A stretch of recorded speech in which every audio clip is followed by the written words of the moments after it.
আল্লাহ এক ও অদ্বিতীয়, তারা আল্লাহকেও মানত, আল্লাহকেও বিশ্বাস করত, আল্লাহর কথা স্বীকারও করত।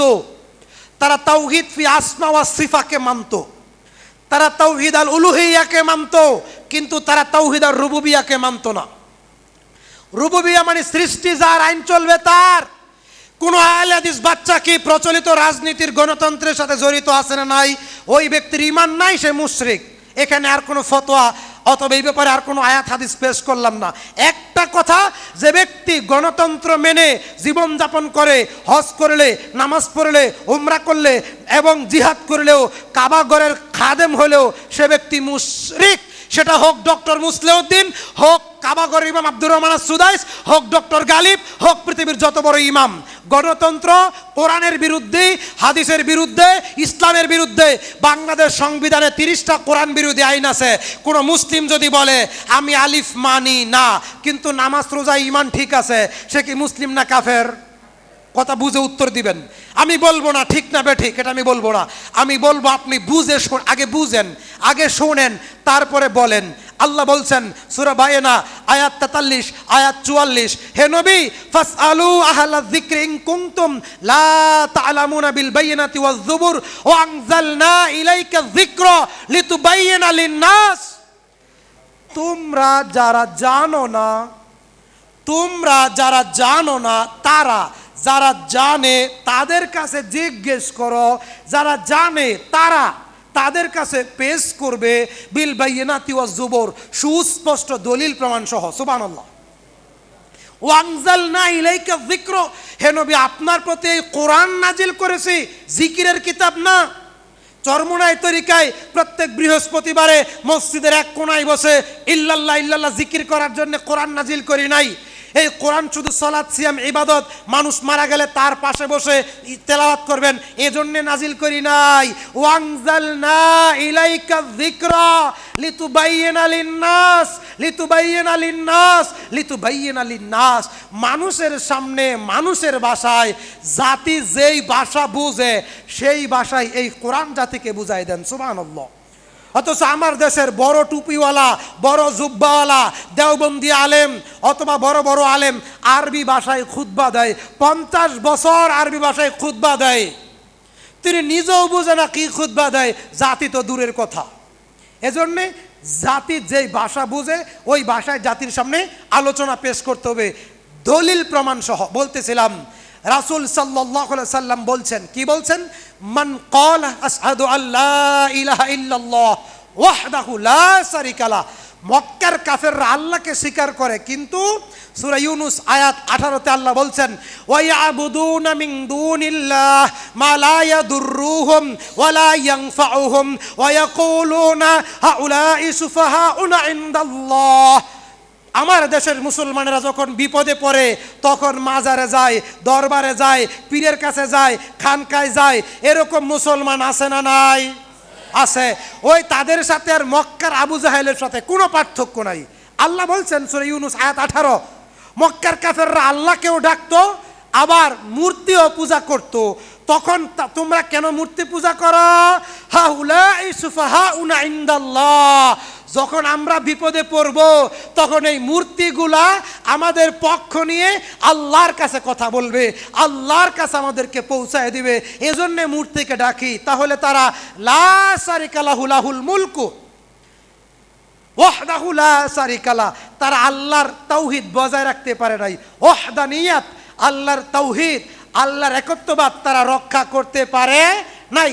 তাহলে এক শ্রেণীর লোক যারা মুসলিম পীরের পূজা করে, মাজারের পূজা করে, নেতার পূজা করে, খানকা পূজা করে, দরবারের পূজা করে, তাবিজ দেয়, শিরিক করে, এই লোকগুলি মুসলিমের মিল্লাত থেকে বাদ, মুসলিমের মিল্লাত থেকে বাদ।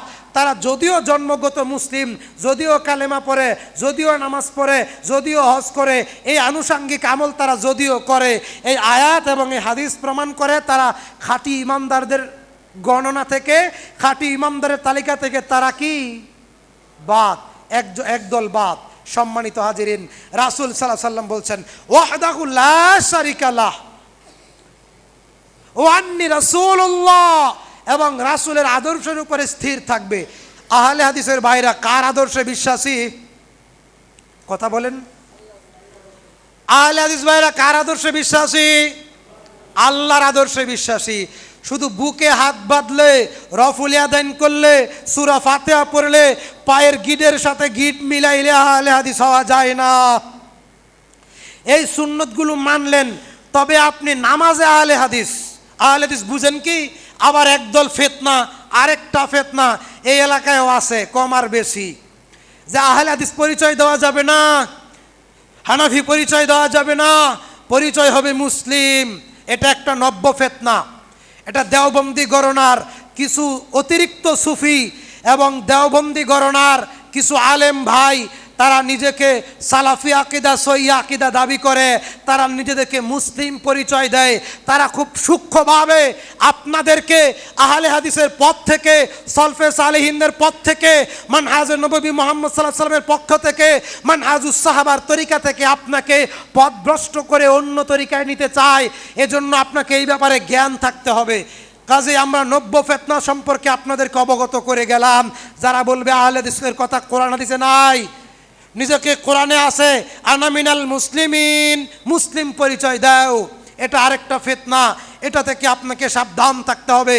বলতেছিলাম ও আন্নি রাসূলুল্লাহ, যে ব্যক্তি রাসূলের আদর্শের কথা স্বীকার করবে, বিশ্বাস করবে, তার উপরে দৃঢ় থাকবে, ফায়ুহজাবানিল জান্নাহ, সে যখন কিয়ামতের দিন আল্লাহর সামনে দাঁড়িয়ে যাবে, সে যখন কিয়ামতের দিন আল্লাহর সাথে সাক্ষাৎ করবে, আল্লাহ তাকে জান্নাত থেকে বঞ্চিত করবেন না।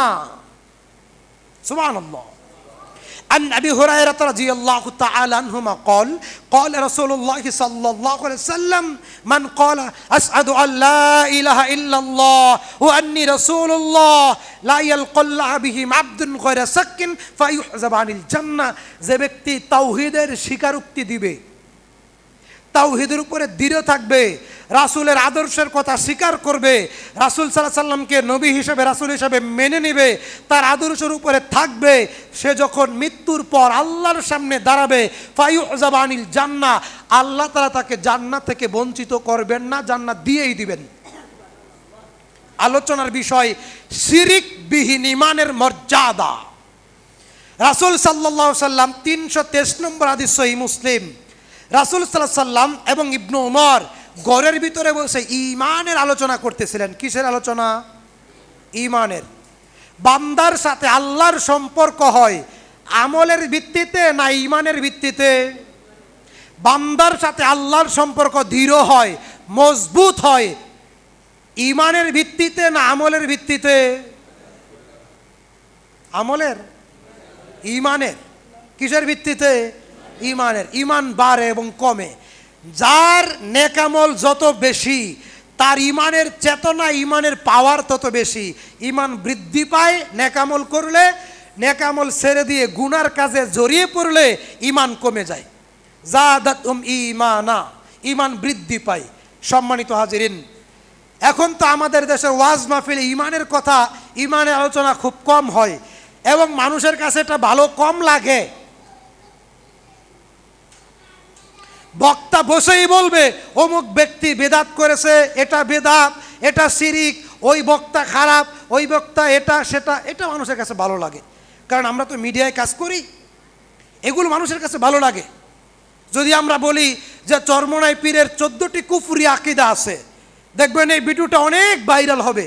যদি আমরা বলি এনায়েতুল্লাহর আকিদায় আদর্শে কুফরি আছে, যদি আমরা বলি ঈদে মিলাদুন্নবী কুফরি, ঈদে মিলাদুন্নবী বিদাত, সম্মিলিত মোনাজাত বেদাত, জুমার 2 আজান চলবে না 1 আজান চলবে, ফরজ নামাজের পরে হাত তুলে ইমাম মুসল্লি মিলে হাত তুলে মোনাজাত করা বেদাত, কবর দেওয়ার পর ওইখানে ইমাম মুসল্লি দাঁড়িয়ে হাত তুলে মোনাজাত করা বেদাত। এই সমস্ত কথাবার্তা অনেক ভাইরাল হয়, অনেক মানুষ দেখে।